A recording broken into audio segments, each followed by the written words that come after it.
Imaginad que alguien os encarga una tarea muy importante y para llevar esa tarea a cabo necesitáis pues de un equipo de personas que sean honradas. ¿Encargaríais ese trabajo a alguien que no sea honrado o que alguien a la primera te diga yo soy honrado? Estoy seguro de que no. Lo más natural es que nos aseguremos, que pongamos a prueba a esas personas y nos aseguremos de que son realmente honestas antes de confiarle ese trabajo tan importante. Eso es lo que dice la lógica. Porque en realidad si no lo hiciéramos así, si no nos pusiéramos a prueba, nos meteríamos al final en un problema, porque estas personas nos defraudarían, ¿verdad? De forma muy resumida, eso es el núcleo central de la predicación de hoy, de la narración que afrontamos y que abarca los capítulos del 43 de Génesis al 45. Nos encontramos, como vimos en la semana pasada, en medio de una gran escasez de alimentos. Los hijos de Jacob han viajado a Egipto y han traído todo lo que podían en los burros, en los animales, los camellos que los transportaban. Y ya vimos lo que aconteció en ese primer viaje. Trajeron unos sacos llenos de comida. En esos sacos se encontraron que venía el dinero de vuelta, pero faltaba algo, ¿no? Se habían dejado a un hermano, a Simeón. Se había quedado arrestado por ese egipcio misterioso. Y se había quedado allí como garantía de que volverían esos hermanos a buscarlo y que volverían con su hermano menor, con Benjamín. La cuestión era que José lo acusó de ser espía y lo curioso de esto es que se defendieron diciendo nosotros somos hombres honestos. Eso lo podemos ver en el capítulo 42 y en el versículo 11. Cualquiera que conozca un poquito la historia, cualquiera que conozca un poquito a estos hombres, se da cuenta de que la honestidad precisamente no es lo que mejor los definía. Yo me imagino a José pensando, ¿decís que soy honesto? Si supierais quién soy, no me lo diríais. Pero bueno, decís que soy honesto, vamos a comprobar si es verdad que soy honesto. Y en esa nos encontramos en estos 3 capítulos. Dios, anteriormente, capítulos atrás, había prometido a Abraham que de él haría una gran nación y por medio de su descendencia serían bendecidas todas las familias de la tierra. Lo curioso de toda la historia del Génesis es que desde Abraham hemos visto la imperfección de cada una de las personas que componen o que forman parte de este linaje. Y se llevan el premio gordo estos hijos de Jacob. ¿Acaso se equivocó Dios al escoger a esta familia? Yo creo que no. Entonces, ¿cómo podemos encajar razonablemente a estos personajes, a estos hombres, a estos hermanos de José? Vamos a ver cómo podemos encajarlo y cómo podemos encajar todas estas piezas y en qué manera este texto también pues, nos ayuda o nos habla directamente a nosotros. El texto es muy extenso, así que no vamos a leer todo con detalle, solo algunas partes, pero yo recomiendo leer este pasaje, estos 3 capítulos detenidamente, porque es una historia apasionante. Además, por momentos os sentiréis que paso muy rápido o paso muy por encima en muchos casos, porque es imposible detenernos en todos los detalles. Hay multitud de detalles.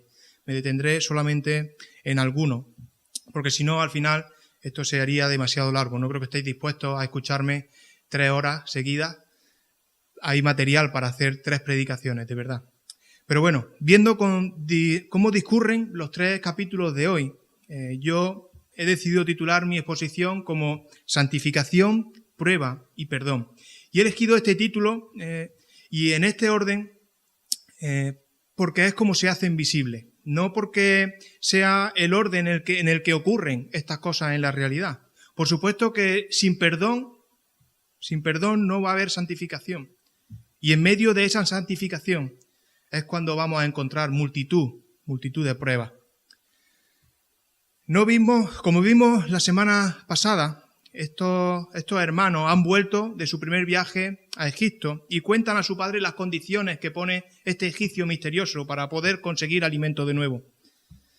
Y no vemos a Jacob precisamente dispuesto o con buena disposición de desprenderse de su hijo menor. Esa era la condición, de que su hijo menor, Benjamín, fuera allí. A pesar de que allí tiene otro hijo, lo tiene apresado en Egipto. Aquí queda claro que Jacob solamente está pensando en él, solamente piensa en sí mismo y su bienestar. No quiere sufrir la pérdida de otro hijo, no quiere perder a su único hijo, no es el único, pero al único hijo que le queda de su amada esposa Raquel. Este Jacob contrasta mucho con el Jacob anterior al primer viaje a Egipto. Allí, más que mandar a su hijo, lo que hace es recriminarlos porque están quietos, porque están parados, porque están mirándose uno a otro. Dice que les dijo, ¿estáis aquí? ¿Por qué estáis mirándolos? ¿Por qué estáis mirándolos? Les está recriminando. ¿Qué cambio? ¿Y en qué tan poco tiempo? Y para mal, ¿verdad? De Jacob. Ahora, después de conocer la condición que ha puesto este egipcio de José y a la luz del verdadero corazón de Jacob, ahora no le importaba ni su hijo, ni si sus hijos mayores morían o quedaban presos en Egipto. No le importaba si morían de hambre por falta de alimento. No le importaba la promesa que Dios había dado a su familia. A Jacob, en este momento, solamente le importaba su bienestar emocional. No quería volver a pasar por la misma situación que pasó con José, perdiéndolo, pensando que había muerto. Benjamín, era el único hijo que le quedaba de Raquel y lo amaba tanto que perdía hasta incluso la razón y se le nublaba el entendimiento, como estábamos viendo. Mirad cómo termina el capítulo 42 de forma tajante. No descenderá mi hijo con vosotros, pues su hermano ha muerto y él ha quedado solo. Si le acontece algún desastre en el camino por donde vais, haréis descender mis canas con dolor al Seol. Pero el tiempo pasa y Jacob tiene tiempo para pensar, para aprender. Y no solamente Jacob, sino que también sus hijos están aprendiendo en ese tiempo de espera. No se sabe exactamente cuánto pasa, probablemente son unos meses, quizá un año, no se sabe, no lo dicen, pero sea el que sea, lo cierto es que era necesario regresar a Egipto. Y lo curioso es que dieron lugar a terminar, a acabar con todas las reservas. Dice el texto que acabaron de consumir el trigo que trajeron de Egipto. Ninguno de ellos parece querer enfrentarse a este hombre, al egipcio misterioso, ni quieren enfrentarse a la realidad de ir con el pequeño Benjamín. Pero al final, esa realidad acaba por alcanzarlo a ellos. Finalmente, Jacob, esta vez con mejores modos, manda a su hijo y lo manda nuevamente a por alimento. Pero Judá recuerda a su padre la condición que tenían para volver allí. Y ahora pone a Jacob entre la espada y la pared. Al final, Judá lo que le está diciendo a su padre es, si Benjamín no viene con nosotros, nosotros no nos movemos de aquí, no vamos a ninguna parte. No vamos a ir porque no queremos que nos encierren allí. No queremos que nos pase como a Simeón. En el mejor de los casos, al final. Este razonamiento no acaba de convencer a Jacob e intenta culpar a su hijo por dar demasiada información a este hombre que no conocían de nada. Y por consiguiente, por esa razón, ahora estaban metidos en ese lío, en este grave problema. Pero vemos que Judá ha cambiado. Recordad que fue él el que ideó la venta de José. Y también recordaréis su episodio con Tamar hace una semana. Ha cometido muchos errores en el pasado, pero ahora parece que está dispuesto a hacer las cosas mejor, parece que está dispuesto a hacer las cosas bien. Judá tiene carga por su familia. Sabe que si no van a Egipto, no existe otro medio de conseguir alimento y por tanto acabarán muriendo de hambre, toda su familia. Y por tanto la promesa de Dios no tendría cumplimiento por la cabezonería de Jacob, por la tozudez de su padre. Y hace algo que nadie había hecho hasta este momento. No solo promete protección para Benjamín, que eso sería fácil. Judá dice expresamente, yo te respondo por él. A mí me pedirás cuenta. Si no te lo traigo de vuelta y no lo pongo delante de ti, seré ante ti el culpable para siempre. Lo que hace Judá aquí es decirle a su padre, papá, yo cargo con la culpa. En caso de que algo le pase, yo seré el culpable. Esto contrasta con el final del capítulo 42, cuando vimos a Rubén intentando interceder por Benjamín. Pero su intento fue mucho menos convincente. ¿Recordáis lo que dijo? Él no dijo como ha dicho Judá, yo respondo por él, a mí me pedirás cuenta. Él dijo que le quites la vida a mis dos hijos, si no te traigo con vida a Benjamín. Judá se entrega a sí mismo como garantía, en cambio Rubén utiliza a terceras personas, seguramente muy preciadas, eran sus dos hijos, pero al fin y al cabo eran terceras personas, no se entrega a sí mismo por su hermano. Finalmente esto parece convencer a Jacob y accede a que Benjamín viaje con ellos, con todo el dolor de su corazón seguramente, pero viaja con ellos y le dice que además deben de llevar el doble de dinero. Recordad que trajeron el dinero de vuelta porque se lo encontraron en la boca de los sacos.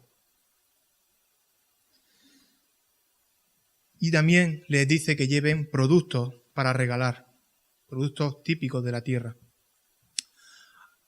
Algo, aquí me voy a detener un poquito, algo que normalmente pasa desapercibido y que, bueno, yo creo que es interesante, al menos interesante el conocer, para hacernos también una idea de cuál era el estado emocional y qué era lo que sentían estos hombres antes de emprender ese viaje a Egipto.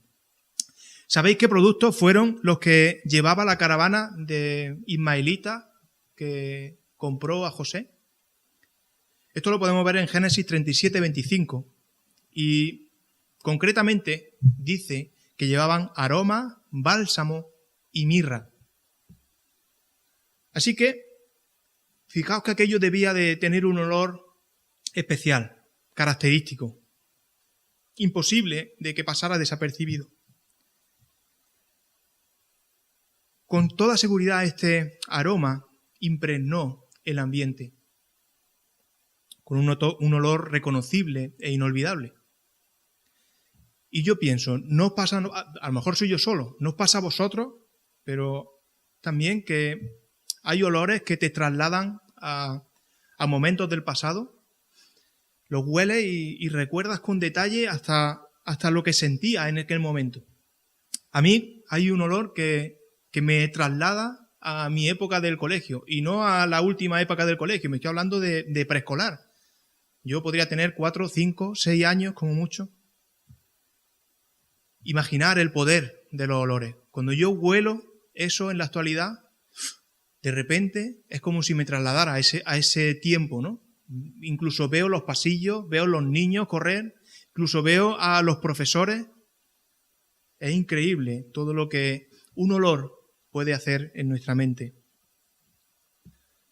En aquella ocasión, aquellos hombres vieron una caravana con un olor muy característico, inolvidable. Y en aquella ocasión viajaba como esclavo su hermano José. Sin embargo, ahora viajan ellos mismos, con otro hermano, Benjamín, con otro favorito de su padre. Y en el capítulo 43, versículo 11, podemos leer que entre otros regalos que llevaban bálsamo, aroma y mirra. Seguro que no pasó desapercibido este olor. Y por si fuera poco, en la caravana, como he dicho antes, viajaba otro hijo favorito de su padre Jacob, Benjamín. No cabe duda que todos estos pequeños detalles ayudaron a estos hombres a al menos meditar sobre este asunto, sobre lo que pasó hace 20 años, sobre lo que hicieron con su hermano y sobre la situación también que tienen por delante ante este egipcio que no conocen y la responsabilidad que tienen con su hermano Benjamín. Yo no sé, pero para mí es sorprendente cómo Dios trabaja, cómo Dios controla hasta estos detalles tan sencillos y tan imperceptibles, tan insignificantes. Todo está orquestado a la perfección para alcanzar estos propósitos que tiene Dios, para tocar las conciencias de estos hombres.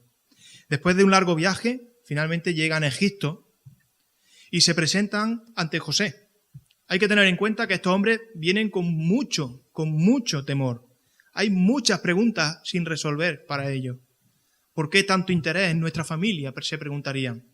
¿Por qué no se fía de nosotros? ¿Por qué no encontramos el dinero de vuelta en los sacos? Y para colmo, José manda al mayordomo que los lleve a su casa.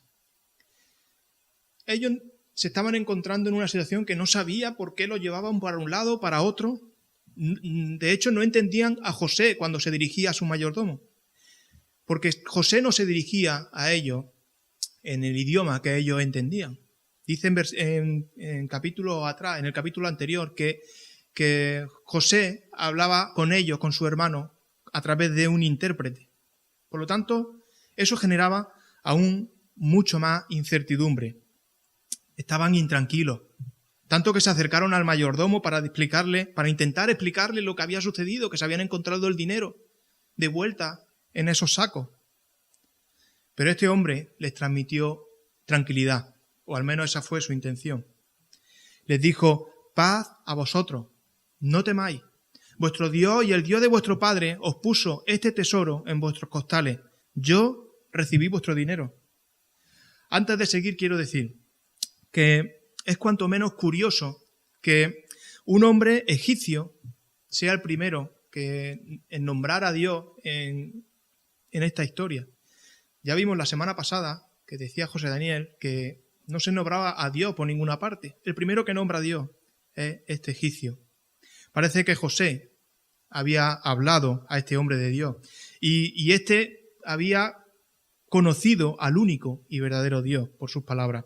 No sé si realmente se calmaron estos hombres, estos hermanos de José, pero seguro que los llevó a hacerse más preguntas. Me imagino que se decían uno a otro: Judá, ¿has oído esto? ¿Has oído a este hombre? ¿Has visto lo que ha hecho? Dice que Dios puso el dinero en la bolsa. Y dice también que es más raro todavía que la deuda que está pagada, que lo que nos llevamos, que alguien lo ha pagado. A mí esto me huele muy raro, pensaría. Y no debió de ayudar las cosas que pasaron durante la cena. José colocó a su hermano según su edad, por orden cronológico. Esto debió dejarlo aún más perplejo. Y debió de mosquearles también que al servir la comida, sirvieran a Benjamín 5 veces más que al resto de los hermanos.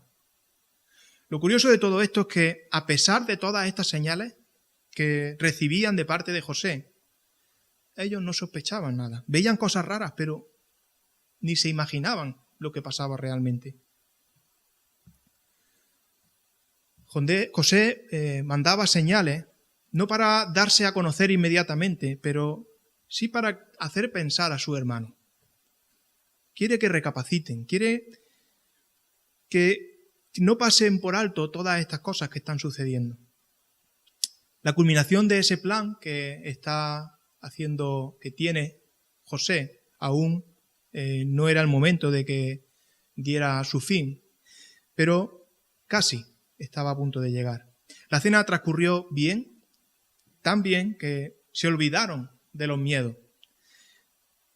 Antes de empezar a comer, tenían miedo, pero durante la cena parece que todas estas cosas se han olvidado, porque al final del capítulo 34, en el versículo 34, al final del capítulo 43, dice que bebieron y se alegraron con él. Parece que todos esos miedos habían pasado.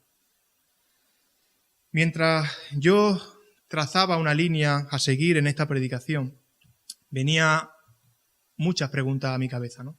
Pero había una que me venía, y era: ¿por qué tantas vueltas para decirles que era José? No podía haberles dicho en el momento en que los vio, cuando entraron por la puerta, en el primer viaje, no podía haberle dicho: yo soy José. Podría haberlo hecho, pero yo creo que quería asegurar varias cosas.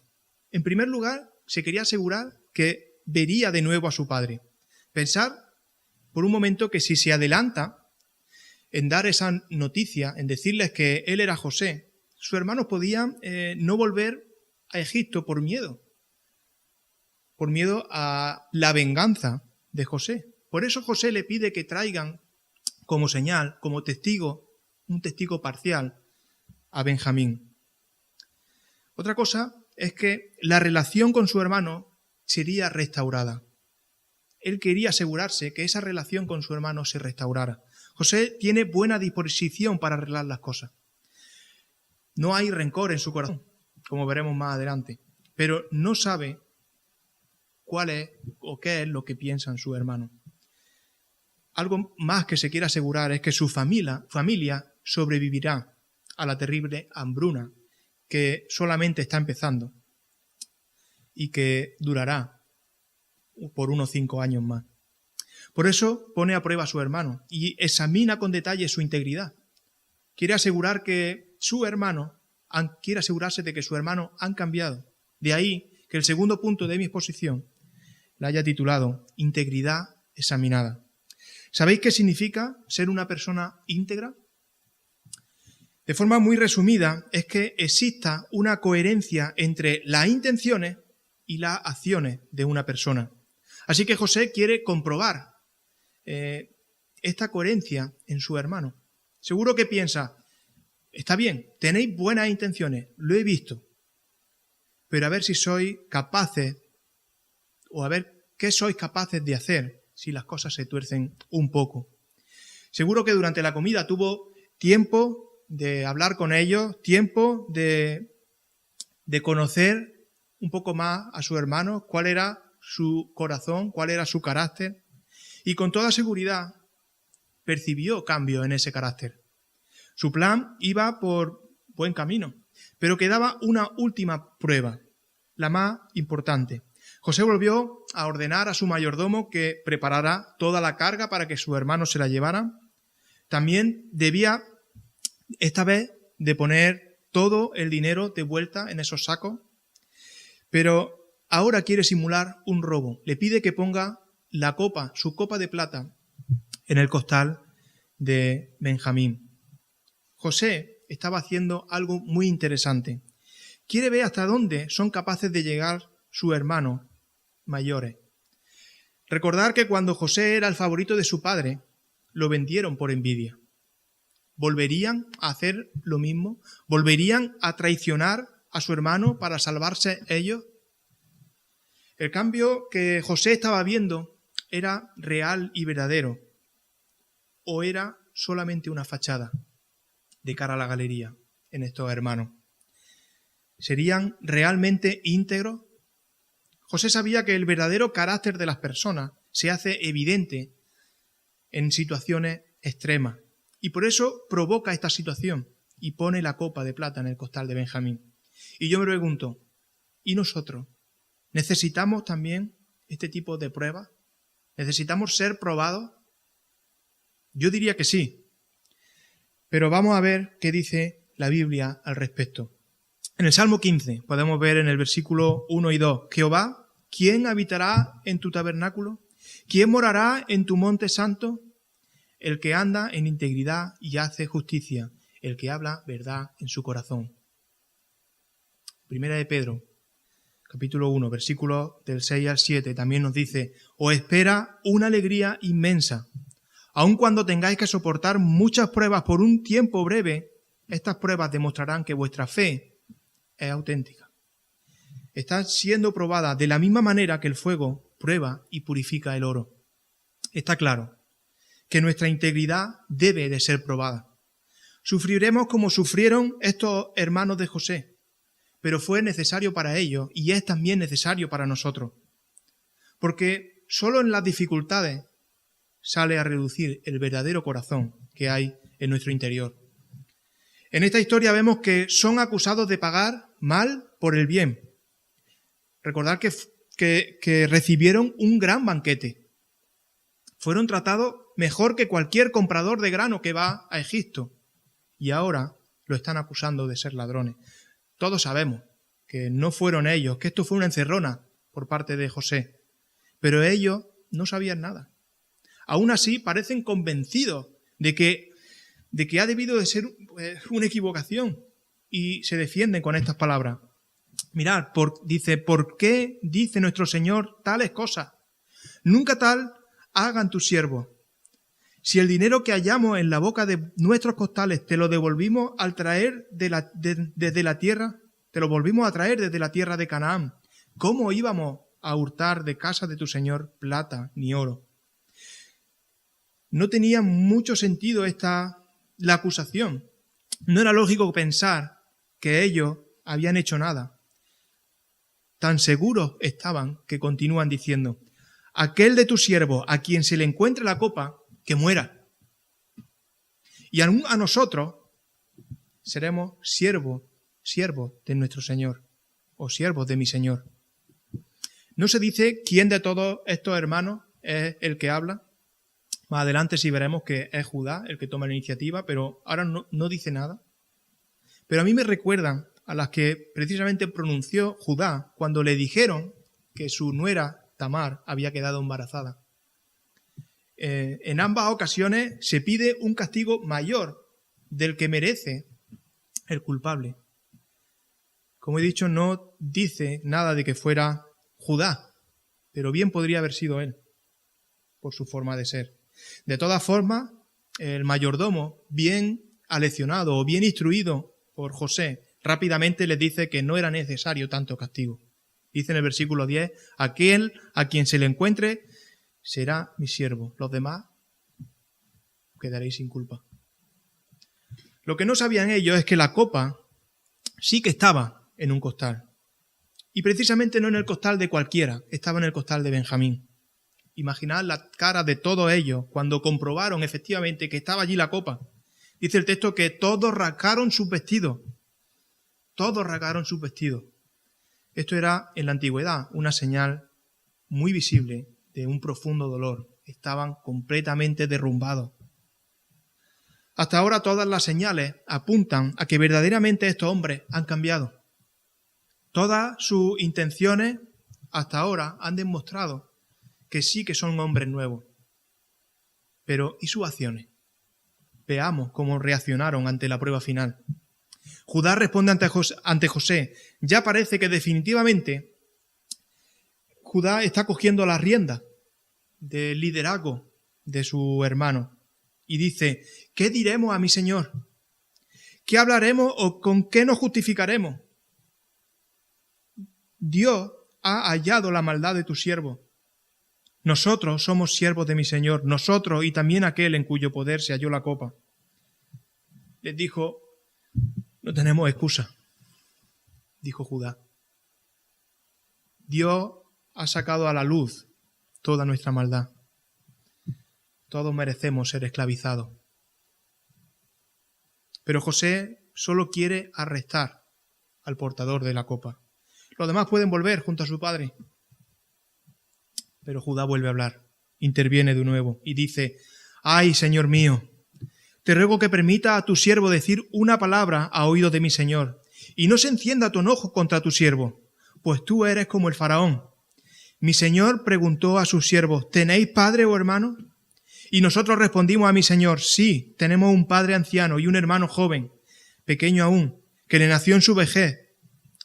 Un hermano suyo murió, y solo él quedó de los hijos de su madre, y su padre lo ama. Tú dijiste a tus siervos, traédmelo, pues quiero verlo. Y nosotros dijimos a mi Señor, el joven no puede dejar a su padre, porque si lo deja, su padre morirá. Y dijiste a tus siervos, si vuestro hermano menor no viene con vosotros, no veréis más mi rostro.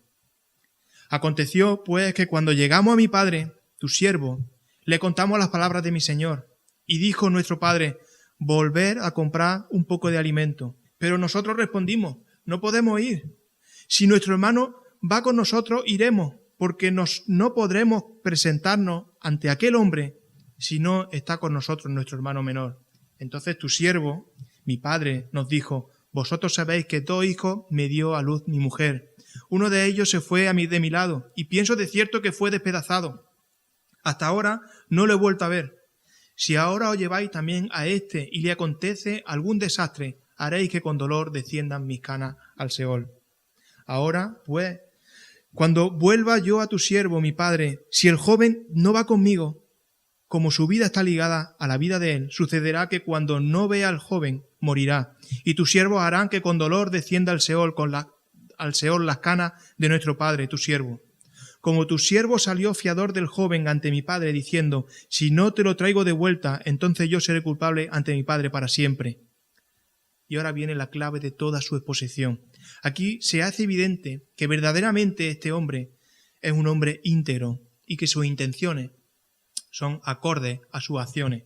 Dice el versículo, sigue el versículo 33, por eso te ruego que se quede ahora tu siervo en lugar del joven como siervo de mi señor, y que el joven vaya con su hermano. Pues, ¿cómo voy a volver yo con mi padre sin el joven? No podré, por no ver el mal que sobrevendrá a mi padre. Hace efectiva la promesa que hizo a su padre, y carga él con la culpa. Judá está cargando con la culpa de su hermano. Verdaderamente y claramente, este Judá no es el mismo que el de hace 20 años. Un día, una vida llena de pruebas, la de Judá. Pero una vida que fue transformando la vida de este hombre hasta convertirlo en un hombre íntegro. Mirad, la santificación es un proceso largo. Dios trabaja con personas imperfectas. Ya hemos visto que Judá era bastante imperfecto. Bueno, como nosotros también. Dios trabaja con personas imperfectas, pero apunta a la perfección. Pero ese proceso durará toda la vida. De hecho, la perfección no es alcanzada en esta vida, pero sí que apuntamos a ella. Esto nos enseña algo. Tendemos a ser impacientes, a buscar cambios inmediatos en nosotros y en los demás.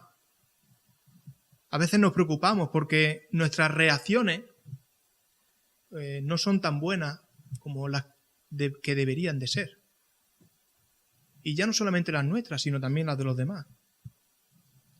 Mirad, un ejemplo es cuando esperamos de personas recién convertidas la integridad de cristianos veteranos. Y la realidad es que eso no es posible.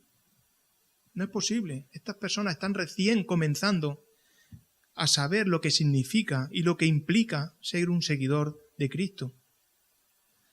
Todos, absolutamente todos, estamos en este trayecto de la santificación. Todos tenemos mucho margen de mejora, muchísimo, y por tanto mucho todavía por aprender. Cada uno en una parte del camino, es verdad, pero para bendición de todos, viajamos unidos como iglesia. Y eso es una gran bendición para todos, porque la iglesia sirve para alentarnos, para sostenernos en las pruebas, en esas pruebas que a veces son difíciles, dolorosas. Volviendo a Judá, hay algo en su declaración que llama la atención mucho y que nos recuerda a alguien que es más importante que él, Jesús. Él también cargó con una culpa que no le pertenecía, con una culpa que no correspondía que él llevara. También tomó nuestro lugar y lo hizo hasta la muerte. Judá solamente es un tipo de Cristo, pero vemos aquí que verdaderamente Judá es un hombre conforme al corazón de Dios. Judá tuvo un pasado difícil, muy difícil. En demasiadas ocasiones sus acciones no demostraron integridad. Su corazón no fue íntegro, pero Dios siempre le dio la oportunidad de cambiar. Le dio la oportunidad de cambiar esa tendencia de su vida. Hay 3 cosas que podemos aprender de esta vida de Judá. Una es que Dios es un Dios de segundas oportunidades. ¿Cómo estás respondiendo tú? ¿Cómo estoy respondiendo yo a las oportunidades que Dios nos está brindando? Dios siempre está dispuesto a perdonar. Mientras hay vida, hay esperanza, dice el dicho popular. No pienses que ya es demasiado tarde para cambiar.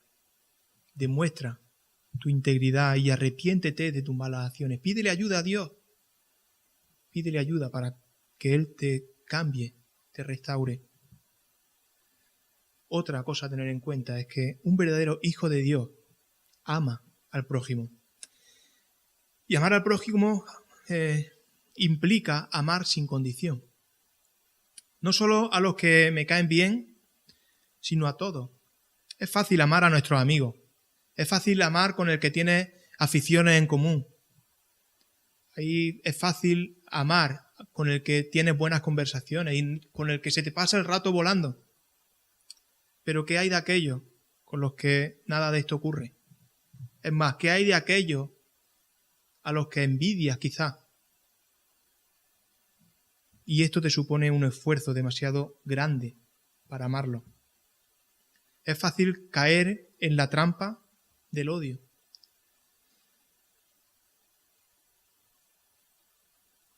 Pero lo cierto es que a esas personas no las soportas. Pero hay que tener cuidado, porque el odio contamina el corazón y hace imposible realmente que nos acerquemos a Dios.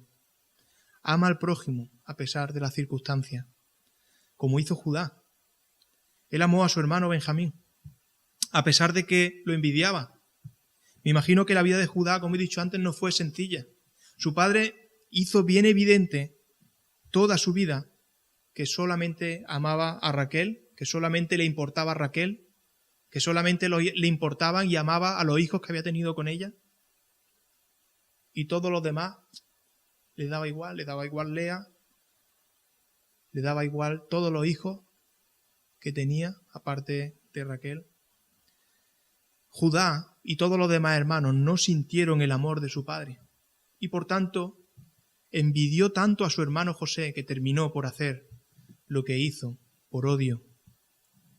Y por último debemos dar un paso más, porque el amor al prójimo no nos debe de llevar, nos debe de llevar al servicio a ellos. Debemos de servir a todos, incluso a aquellos que no nos caen bien. Judá llegó hasta el punto de querer entregar su vida por la de su hermano pequeño, al que seguramente no soportaba, porque era muy evidente que era el favoritísimo de su padre. Sin embargo, Judá antepone el interés y el bienestar de su familia a su orgullo. Y vuelvo a preguntar, ¿cómo estás respondiendo a las oportunidades que Dios te brinda para probar tu integridad? ¿Estás amando sin condiciones? ¿Sirves sin mirar a quién? Que el Señor nos ayude a todos, como ayudó a estas personas, y que siga trabajando en nosotros, porque somos difíciles. Necesitamos que el Señor trabaje en nuestras vidas y que trabaje también en nuestro entorno para transformar nuestro carácter completamente. La historia no termina aquí. Tenemos un capítulo más, el capítulo 45, y en el que al final encontramos el desenlace de la historia. Y en este capítulo 45 comienza con un José emocionado, tanto que manda salir a todo el mundo de la sala. En esa sala seguramente había muchas más personas, aparte de su hermano, y manda salir a todo el mundo, menos a estos hermanos. Y dice el texto que lloró tanto y tan fuerte que hasta se le escuchó en la casa de Faraón. José no podía reprimir más sus emociones. Estaba deseando de contarle la verdad a su hermano y de poder abrazarlo. Dice en el versículo 3 que sus hermanos se quedaron paralizados. Imagínate. Estaban muertos de miedo. Antes tenían miedo porque un egipcio misterioso, al que no conocían, le hizo pasar por multitud de pruebas. Pasaron cosas muy extrañas en los dos viajes. Pero ahora este egipcio resulta que es José. Y seguramente ellos creen que ahora José puede vengarse por lo que pasó en el pasado. Pero José busca en todo momento restaurar la relación con su hermano. Fijaos cómo responde José al miedo mostrado por ellos. Dice en el versículo 4, José les dijo, acercaos ahora a mí. Ellos se acercaron y les dijo, soy José, vuestro hermano, el que vendisteis a los egipcios. Estas primeras palabras no creo que tranquilizaran mucho a estos hombres. Seguro que pensaron, es José y encima dice que se acuerda de todo. Pero esto era una señal necesaria. Era una señal necesaria para reconocer que era el verdadero José. Cuando vendieron a su hermano, estaban los ismaelitas, ellos y José. Solamente estaban ellos. Y solamente José y sus hermanos conocían la verdadera realidad o la verdadera historia que estaba sucediendo, que era su propio hermano el que estaban vendiendo. Así que esta señal, el decir yo soy José, el que vendisteis a Egipto, era necesaria para asegurar o como garantía de que verdaderamente era él. José no se detiene y sigue hablando y demuestra que su corazón no es vengativo. Dice en el versículo 5, ahora pues no os entristezcáis ni os pese haberme vendido acá, porque para salvar vidas me envió Dios delante de vosotros. Pues ya ha habido 2 años de hambre en medio de la tierra y aún quedan 5 años en los cuales no habrá arada ni siega. Dios me envió delante de vosotros para que podáis sobrevivir sobre la tierra, para daros vida por medio de una gran liberación. Así pues, no me enviasteis acá vosotros, sino Dios, que me ha puesto por padre del faraón, por señor de toda su casa y por gobernador en toda la tierra de Egipto. Hay varias cosas que hay que tener en cuenta en esta declaración de José. En primer lugar, habían pasado 20 años y en ese tiempo José pues, pasó varios de ellos en la casa de Potifar como esclavo, pasó otros cuantos años en la cárcel y estoy seguro, convencido de que precisamente los de la cárcel no fueron años fáciles, pero aprendió a esperar en el Señor. Aprendió a estar tranquilo en medio de todas las dificultades y pudo comprender al final que nada de lo que sucedía, nada de lo que le estaba sucediendo era ajeno a Dios y que todo pertenecía a un plan divino para salvar la vida de su familia. Dios también trabajó en el corazón de José. Pasó de ser un niño mimado, seguramente engreído, pero estas pruebas que vivió José también cambiaron su carácter y pudo comprender que Dios controlaba su vida a pesar de todas las cosas. Esto es muy fácil de decir. Cuando las cosas nos van bien, a nuestro parecer humano y limitado, pero somos capaces de verlo cuando todo lo que sucede en nuestra vida empeora por momentos, cada vez se hace más complicado, como le sucedía a José. Decimos con mucha facilidad que Dios está al control de nuestra vida, pero la realidad es que no nos faltan cosas esenciales, no nos falta una cama calentita donde dormir, no nos falta las despensas, comida en las despensas, están llenas. Pero ¿qué pasaría si toda nuestra estabilidad se esfumara? ¿Qué pasaría si todas estas cosas, y no me refiero a caprichos, me refiero a cosas vitales, qué pasaría si todas estas cosas desaparecieran? Seguro, estoy convencido de que nos costaría aceptar esta situación. En medio del dolor que sufrimos, es vital orar. Y una buena pregunta que podemos hacer a Dios es, Señor, ¿cómo puedo comprender mi dolor?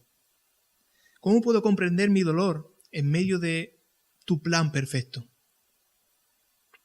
Aquí en esta historia vemos a José dándonos una lección de paciencia y sometimiento a Dios, a pesar de todas las circunstancias que conocemos. En segundo lugar, vemos a José como instrumento de Dios para salvar vidas. Y no solo la vida de su familia. Fijaos que el hambre era generalizada en toda la región. Salvó vidas egipcias también.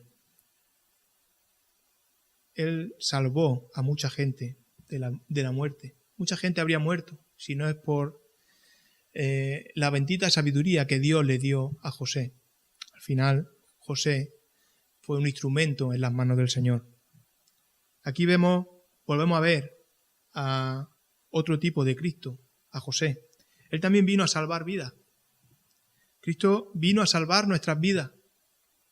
Y por medio de él las personas somos rescatadas de la muerte y seguimos recibiendo el alimento necesario para vivir a pesar de la hambruna que hay fuera de su lado. Después de declararle el cuidado de Dios en sus vidas, les dice que tienen que traer a su padre a Egipto para vivir allí. Porque el tiempo de hambre va a durar mucho tiempo. Todavía quedan 5 años y necesitarán de más alimento. La noticia, también como dije antes, llegó al palacio de Faraón. Y no dudó en proveer de todas las cosas necesarias para que estos hombres fueran en busca de su padre y pudieran traer a toda su familia. Les dio carros, les dio animales, seguramente bestias, para poder arrastrarlos. Y les dice que vengan y les regala una tierra fértil, la tierra de Gosén, una tierra apartada del resto. Justo lo que Dios hace con nosotros. Nos separa de este mundo. Vivimos en este mundo, pero nos separa de este mundo. Y nos ofrece un hogar apartado, su iglesia, como dije antes también. Ese lugar apartado es su iglesia, un lugar de bendición. Como siempre, Dios está pendiente de todos los detalles que necesitamos. Lo hizo con José, con su familia, lo hace con nosotros hoy también. Vemos también la reconciliación de José con su hermano. Qué importante es la reconciliación. Al final, tanto sufrimiento, tanto dolor y por tantos años se sella con un abrazo envuelto en lágrimas. Dice en el versículo 14, José se echó sobre el cuello de su hermano Benjamín y lloró. También Benjamín lloró sobre su cuello. En el versículo 15 dice, luego besó a todos sus hermanos y lloró sobre ellos. Después de esto, sus hermanos hablaron con él. Parece que ya les dio tranquilidad. Esas lágrimas, ese abrazo, dio tranquilidad a su hermano y pudieron hablar tranquilamente ya con él. José fue el que dio el primer paso. José fue el ofendido. Fue al que vendieron. Pero es el primero en restaurar esa relación con su hermano. Otro claro ejemplo de que es un hombre conforme al corazón de Dios. Y esto me genera nuevas preguntas. ¿Cómo actuamos nosotros? Normalmente siempre pensamos que el causante del daño es el que tiene que venir a nosotros y pedirnos perdón y si hace falta ponerse de rodillas. Pero esto no es lo que vemos en la Biblia, no es lo que vemos en esta historia, ni es lo que vemos en ninguna parte de las Escrituras. José, nuevamente, es un tipo de Cristo, que se acercó a su hermano para salvarlos de la muerte. José podía haber pasado de su hermano y podía haber pasado de su familia. Había sufrido mucho. Pero el amor por ellos lo llevó a no pensar en sí mismo, sino a pensar en el bien de su familia, en la restauración de su familia. Cristo también podía haber hecho lo mismo. Cristo podía haber pasado de nosotros. No nos debe nada. En cambio, se despojó de todo privilegio junto al Padre, para descender, para hacerse hombre mortal, para llegar a este mundo y entregar su vida. Todo para que pudiéramos reconciliarnos con Dios, porque nos amaba. La reconciliación de José con su hermano no fue un teatrillo, no fue algo de cara a la galería. Y esto se ve muy claramente, porque cuando estos hombres llegaron a la casa de su padre, no dudaron en contar las buenas noticias que traen de Egipto. Dice, José aún vive y es señor de toda la tierra de Egipto. Se les ve con gozo. Se les ve con gozo llevando esas buenas noticias a su padre. Habían sido restaurados.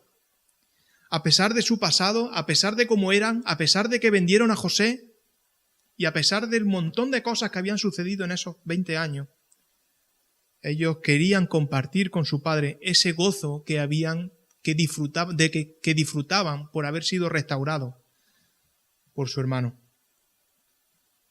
No sé si soy yo el que piensa solamente esto, pero ¿no os suena esto? Esta alegría, este gozo, estas palabras, ¿no os resultan familiares? ¿No os recuerdan a las de dos mujeres que fueron al sepulcro y vieron ese sepulcro vacío? Un ángel les dijo que Jesús había resucitado y fueron corriendo, llenas de gozo, a decirles esas buenísimas noticias a los demás discípulos. Vemos que en ambas ocasiones, a primera instancia o en primera instancia, no las creen. No creen a las mujeres y Jacob tampoco cree a su hijo. Pero al final, ambos terminan por creer. Reciben esa buena noticia con un corazón humilde y dispuesto a ser rescatado. Nosotros un día también fuimos rescatados y también fuimos receptores de esa buena noticia. Alguien se acercó a nosotros y nos entregó el Evangelio de Cristo. Alguien nos dijo que había esperanza para nuestras vidas. Alguien nos dijo que nuestro dolor se convertiría en gozo al ver que Dios perdona nuestro pecado. Ahora somos nosotros los portadores de esa buena noticia. Pasamos de receptores de esa noticia a portadores de esa noticia. Llevemos con gozo este evangelio al mundo, esta buena nueva para todo el mundo. Anunciemos con alegría que Jesús vive y está dispuesto a perdonar, sea cual sea la magnitud del pecado. El Señor nos ayude y remueva nuestros corazones para saltar de esas burbujas cómodas y saltemos para anunciar al mundo con alegría estas nuevas de salvación. Amén.